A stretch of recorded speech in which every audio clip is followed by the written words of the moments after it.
তো এখন বাজে 10টা। আর আমার প্রচণ্ড আজকে খিদে পেয়ে গেছে, অন্য দিনের তুলনায় আজকে একটু খিদে বেশিই পেয়ে গেছে। অন্য দিনে এতটা খিদে পাই না আমার, যার জন্য আমি টিফিন করতে আছি। তো হে গাইস, তোমরা সবাই কেমন আছো? এখন 10টা বাজে, আমি বেরিয়ে পড়লাম টিফিন করতে, যার জন্য ফ্যাক্টরির ভেতরে তো ভিডিও অ্যালাউ নেই, তবুও আমি ভিডিও করছি। সিকিউরিটি গার্ড যদি দেখে আবার ঝামেলা করবে, যার কারণে খুব একটা ফ্যাক্টরির ভেতরে ভিডিও করি না।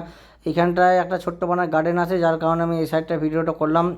এই সাইডটা একটা অফিস আছে, আর এর ছোট্ট ছোট্ট কত ফুল গাছ দেখো টবের মধ্যে বন্ধুরা। কিন্তু ফ্যাক্টরি থেকে ফুল গাছ তোলা যায় না, নেওয়া যায় না। মানে কি, তুমি গেট থেকে তুমি কিছু নিয়ে বের করতে পারবে না। এর আগে একজন গাঁদা ফুল গাছ নিয়ে গেছিলো, তার চাকরি চলে গেছিলো, যার কারণে কিছুতে হাত দিই না।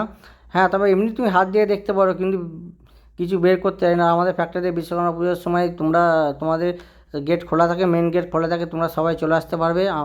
বিশ্বকর্মা পুজো প্রচুর প্রচুর লোক ঢোকে ফাংশন হয় ভেতরে। তো বন্ধুরা, আমার ভিডিও তোমাদের কেমন লাগে একটু কমেন্ট বক্সে জানাবে। দেখতেই পাচ্ছ আমার মুখটা কীরকম হয়ে আছে, মানে আজকে প্রচণ্ড খিদে পেয়েছে অন্য দিনের তুলনায়। আমি একজনকে জন্য দাঁড়িয়ে আছি, যেহেতু আমি একা বেরোবো না, আমার সঙ্গে আমার পার্টনার আছে। তোমরা তো সবাই ওকে চেনোই, ওর নাম রাজু। আমরা দুজনে একসঙ্গেই বেরোই টিফিন করতে। যখনই টিফিন করতে বেরোই আমি চারি সাইডে ভিডিও করছি, ভিডিও করে তোমাদের দেখানোর চেষ্টা করছি যে ফ্যাক্টরির ভেতরে এত সুন্দর একটা মাঠ গোছের আছে, গার্ডেন গোছের, মানে তোমরা বুঝতে পারবে ভেতরটায় খুব সুন্দর একটা পরিবেশ। ভিডিও আমি খুব একটা ফ্যাক্টরির ভেতরে করি না যদিও বা, কিন্তু কিছু করার নেই, ভিডিও তো করতেই হবে, তাই না?